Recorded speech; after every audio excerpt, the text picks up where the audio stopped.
بسم اللہ الرحمن الرحیم۔ السلام علیکم دوستو، دنیا بھر کی خبروں میں آج آپ سنیں گے، لیکن اس سے پہلے اگر ہو سکے تو لائک، سبسکرائب اور بیل آئیکن کا بٹن ضرور دبا لیں۔ شکریہ۔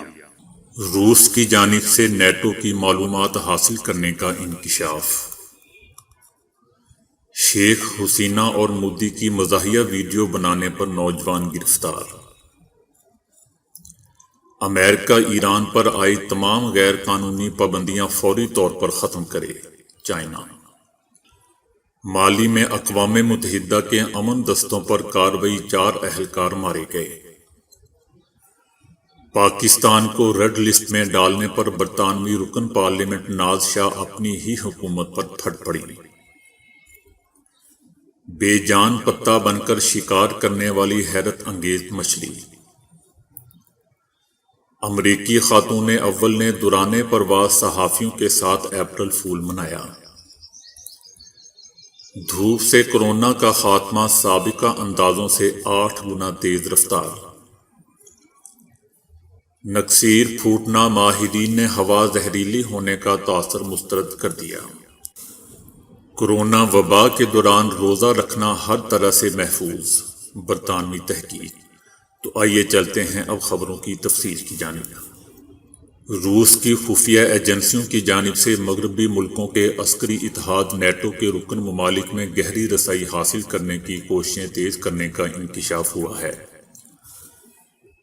اس ہفتے اٹلی نے روس کے 2 سفارتکاروں کو ملک سے بے دخل کر دیا تھا کیونکہ وہ اطالوی بحریہ کے ایک کپتان سے خفیہ ملٹری دستاویز وصول کرنے کے بدلے اسے کیش رقم دیتے ہوئے پکڑے گئے تھے۔ اٹلی کے قانون نافذ کرنے والے ایک ادارے کے مطابق بحریہ کے آفیسر بائیوٹ ایک فلیش ڈرائیو میں رکھی گئی دستاویزات روسی باشندوں کو دیتے ہوئے رنگے ہاتھوں پکڑے گئے تھے۔ بائیوٹ روسی رابطوں کے لوگوں سے کئی بار مل چکے تھے اور ہر ملاقات پر انہیں 5000 امریکی ڈالرز ادا کیے جاتے تھے۔ اس سے قبل ہالینڈ نے بھی دسمبر میں روس کے 2 سفارتکاروں کو ملک سے نکال دیا تھا اور کہا تھا کہ روس ہالینڈ کے ٹیکنالوجی کو کیپچر کرنے کا ایک جال بنا رہا تھا۔ دوسری طرف روس نے کہا ہے کہ اس کے خلاف لگائے گئے جاسوسی کے الزامات اٹلی کے ساتھ تعلقات خراب ہونے کا سبب نہیں بنیں گے۔ وہ پر امید ہیں کہ دونوں ملکوں کے درمیان مثبت اور خوشگوار تعلقات قائم رہیں گے، جبکہ روس نے ہالینڈ کی طرف سے لگائے گئے الزامات کو بے بنیاد قرار دے کر انہیں رد کر دیا تھا، اور روس نے ان الزامات کو اشتعال انگیز قرار دیا تھا۔ روس کے صدر پیوٹن نے الزامات کو متصادم پالیسیوں کا نتیجہ قرار دیا تھا۔ بنگلہ دیش میں ایک نوجوان کو وزیر اعظم شیخ حسینہ اور ان کے انڈیم ہم منصب نریندر مودی کا مذاق اڑانے پر گرفتار کر لیا گیا۔ نوجوان نے ایک مزاحیہ میوزک ویڈیو بنائی تھی جس کی وجہ سے وہ ملک کے سخت ترین انٹرنیٹ قوانین کی لپیٹ میں آ گیا۔ مقامی پولیس چیف عبداللہ المامون کا کہنا ہے کہ 19 سالہ ربیع الاسلام کو حکومت کے حمایتی ایک شخص کی شکایت پر گرفتار کیا گیا۔ عبداللہ المامون نے بتایا کہ نوجوان نے ایک توہین آمیز میوزک ویڈیو بنائی جس میں بنگلہ دیشی اور انڈین وزرائے اعظم کی تصویریں بھی استعمال ہوئیں اور پھر اس ویڈیو کو اپنے فیس بک اکاؤنٹ پر ڈالا۔ یہ گرفتاری انڈین وزیر اعظم کے بنگلہ دیش کے دورے کے موقع پر پرتشدد احتجاج کے چند روز بعد عمل میں آئی۔ ربیع الاسلام کو جمعرات کے روز عدالت میں پیش کیا گیا جہاں سے ان کا ریمانڈ منظور ہوا۔ ان کو سربراہ حکومت کی توہین کرنے کے جرم میں 14 سال کی سزا ہو سکتی ہے۔ انسانی حقوق کے کارکنان کا کہنا ہے کہ بنگلہ دیش میں انٹرنیٹ کے حوالے سے موجود سخت قوانین حکومت پر تنقید کرنے والوں کے خلاف استعمال ہوتے ہیں۔ 2018 سے لے کر اب تک سینکڑوں لوگوں کو وزیر اعظم یا دوسرے سینئر سیاسی حکام کی توہین کرنے کے جرم میں سزا ہو چکی ہے۔ اسلام کی گرفتاری سے 3 روز قبل ربیع الاسلام کی گرفتاری سے 3 روز قبل پیر کو ایک مقامی صحافی نعیم الرحمان کو بھی گرفتار کیا گیا تھا کیونکہ مقامی الیکشن کی کوریج کے دوران انہوں نے مبینہ طور پر شیخ حسینہ کے خلاف گفتگو کی تھی۔ گرفتاریاں ایسے قوانین کا نتیجہ ہیں جن کی وجہ سے بنگلہ دیش آزادی اظہار رائے کے حوالے سے بین الاقوامی برادری کے ساتھ کیے جانے والے وعدے میں ناکام ہوا ہے۔ مارچ میں لکھاری مشتاق احمد کی حراست میں موت پر بھی احتجاج ہوا تھا، ان کو بھی انٹرنیٹ لاء کے تحت ہی گرفتار کیا گیا تھا۔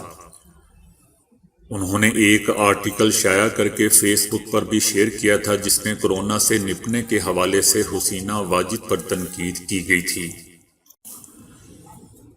چائنا نے کہا ہے کہ ایران پر عائد تمام غیر قانونی پابندیوں کو ختم کر کے امریکہ پھر سے عالمی جوہری معاہدے کا حصہ بن گئے تو خیر مقدم کریں گے۔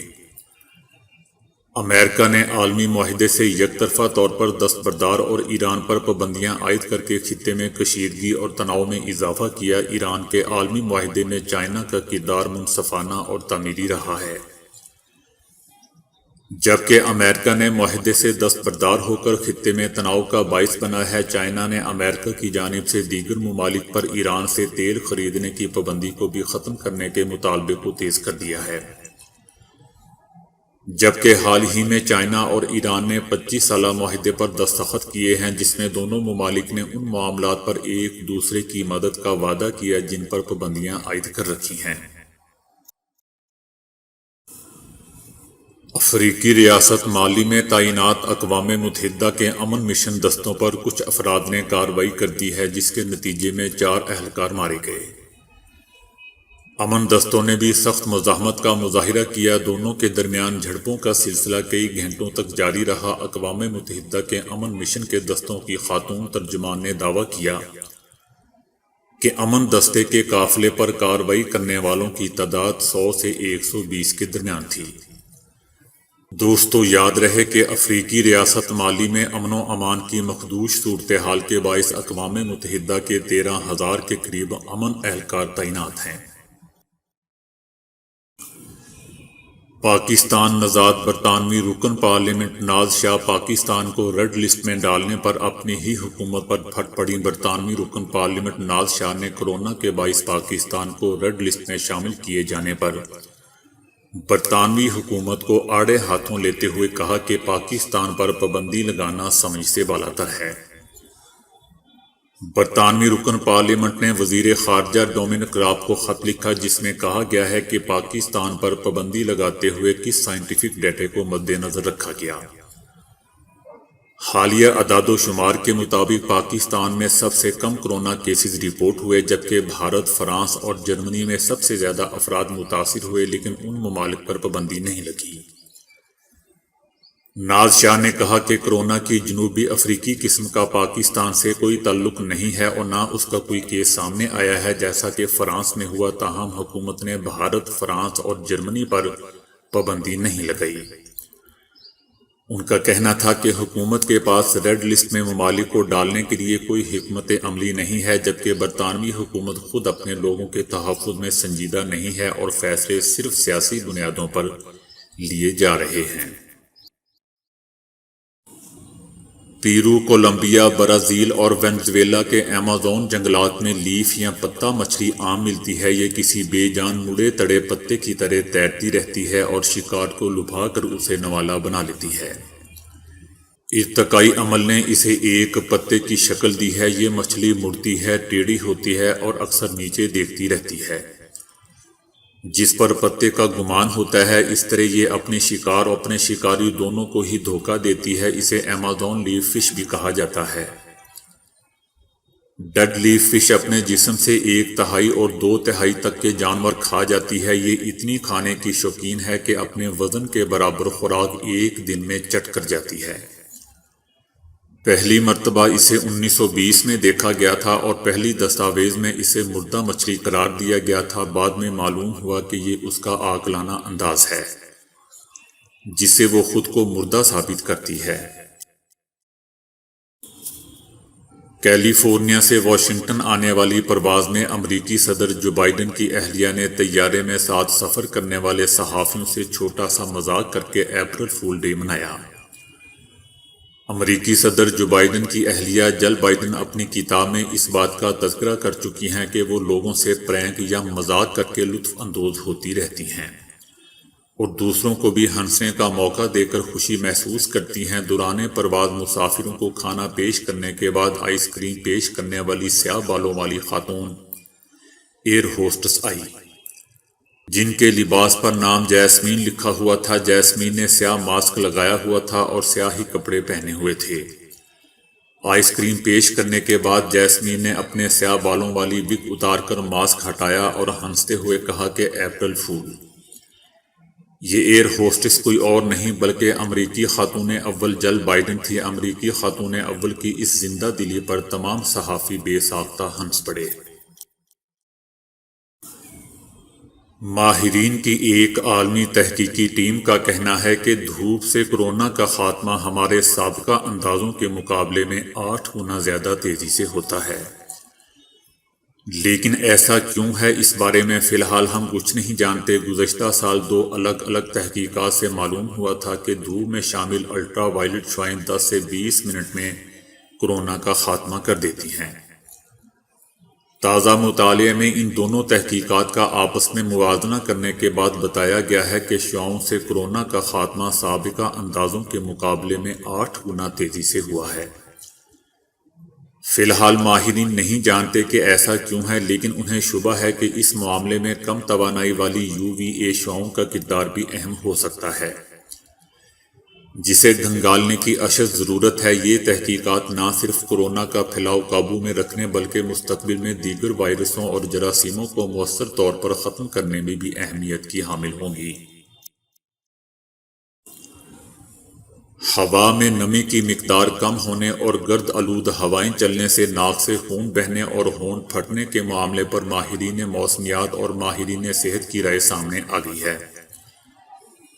چائلڈ اسپیشلسٹ ڈاکٹر ابراہیم نے کہا ہے کہ خشک گرم ہوا چلنے سے ناک کی اندرونی سطح اور ہونٹ خشک ہو جاتے ہیں۔ ناک خشک ہونے سے خون نکل آتا ہے اور ہونٹ بھی پھٹ جاتے ہیں، لیکن اس کا ہرگز یہ مطلب نہیں کہ ہوا زہریلی ہو چکی ہے، بلکہ اس کی وجہ صرف ہوا میں نمی نہ ہونا اور گرمی ہے۔ ڈاکٹر ابراہیم نے مشورہ دیا ہے کہ اس صورتحال سے بچنے کے لیے پانی کا زیادہ سے زیادہ استعمال کریں۔ برطانوی سائنسدانوں نے کہا ہے کہ کورونا وبا کے دوران روزہ رکھنا ہر طرح سے محفوظ عمل ہے۔ گلوبل ہیلتھ میں شائع ہونے والی ایک رپورٹ میں کہا گیا ہے کہ گزشتہ برس کورونا کی شدید وبا کے دوران روزہ رکھنے سے مرنے والوں میں کمی ہوئی تھی۔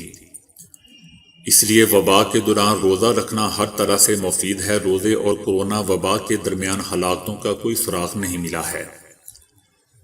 اس طرح برطانیہ میں 30 لاکھ اور دنیا بھر میں کروڑوں افراد اس سال ماہ سیام کے روزے رکھیں گے۔ اس سے پہلے برطانیہ میں بہت بحث جاری تھی جس میں کہا گیا تھا کہ بعض اقلیتوں کے رویوں اور ان کی مذہبی رسومات عوامی ملال بڑھاتی ہیں اور یوں کورونا کی وبا تیزی سے پھیل رہی ہے۔ بعض ماہرین نے یہ بھی کہا تھا کہ رمضان اور عید میں کورونا کے واقعات بڑھ سکتے ہیں۔ اس تحقیق میں گزشتہ برس 23 اپریل کو شروع ہونے والے ماہ رمضان میں تمام معاملات کا بغور جائزہ لیا گیا، کیونکہ اس سے کچھ دنوں بعد ہی برطانیہ میں وبا کی پہلی لہر زور پکڑ گئی تھی۔ تاہم مساجد میں اجتماعات اور نمازیں منسوخ کر دی گئی تھیں۔ اس کے علاوہ ایسے علاقوں کا جائزہ بھی لیا گیا جہاں مسلمانوں کی آبادی 20% یا اس سے زائد تھی۔ حیرت انگیز طور پر رپورٹ میں یہ کہا گیا ہے کہ جوں ہی رمضان آیا، برطانوی مسلم علاقوں میں اموات کی شرح تیزی سے کم ہوئی اور یہ سلسلہ پورے ماہ جاری رہا۔ مسلم کونسل آف برطانیہ نے کہا ہے کہ یہ رپورٹ ان منفی تاثرات کی نفی کرتی ہے جس کا پروپیگنڈا انتہائی دائیں بازو کی جماعتوں اور سیاسی دھڑوں نے کیا ہے۔ ایسی جماعتوں کا بار بار اصرار تھا کہ 2020 میں مسلمانوں نے لاک ڈاؤن توڑا اور وبا میں تیزی کی وجہ بنی۔ یہ الزامات تعصب پر مبنی ہیں جن میں مسلمانوں کو قربانی کا بکرا بنایا جا رہا تھا۔ تو دوستو، آج کے لیے اتنا ہی۔ ویڈیو کو لائک اور شیئر کرنے کا بہت بہت شکریہ۔